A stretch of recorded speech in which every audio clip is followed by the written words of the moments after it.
Of organisms, and we can't even identify what they are. We just know that they're things we've never ever seen before. Dr. Maglia is awesome, especially. She's the one that came up with the idea to bring us all down here.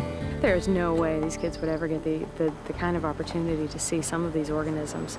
Well, this is the second time we've taught this course. The first time was with a geology group, and I was the biologist that went along. And this time we took a biology group down, and we took a geologist along. So we're going to be looking for land-based fossils versus marine fossils. And if you look at the laminations in these rocks, they're fairly large, which is a good suggestion that they're wind-blown sand dunes. My name is Vince Vogelay. I'm the executive director of the Gerace Research Center, and my job basically entails keeping this place running. Biologically, there's a lot of diverse environments here, a lot of small patch reefs right offshore. It's really a nice learning environment for groups in that you don't need boats to get out to the reefs here. You can just go right offshore. We also have nesting seabirds on several of the keys that can be reached. Of the species of seabirds in the Bahamas, we have 80% of the nesting species represented on our keys. So we have a very diverse population of seabirds. Bird Island was amazing with how many birds were flying around, and they were nesting there, so they all had their eggs, and they were sitting on their eggs and protecting them, and got to see a lot of babies getting fed by their mothers, and that was really cool.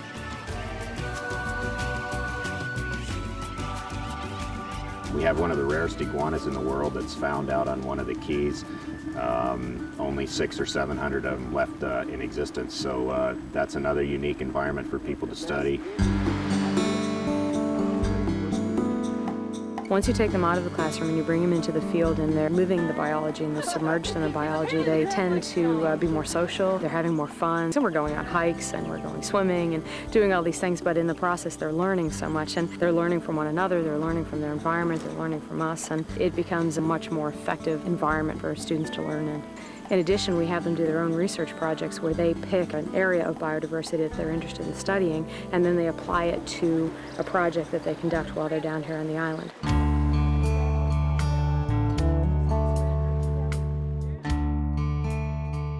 In our free time, that's all we do is look for crabs.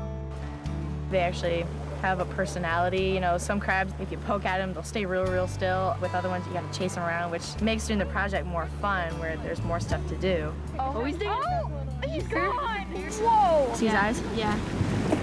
Whoa. Did you see him clean his eyes? Yeah. That is exactly what he just did.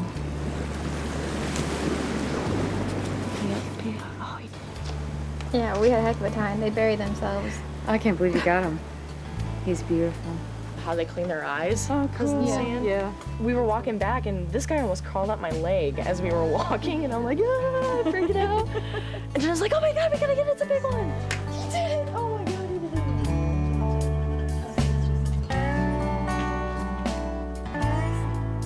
it. We're all biology majors here. I'm planning on going on and getting my PhD in marine biology. I'm a biology major, and I think part of my decision to go on to grad school was because of trips like this and professors like Dr. Maglia.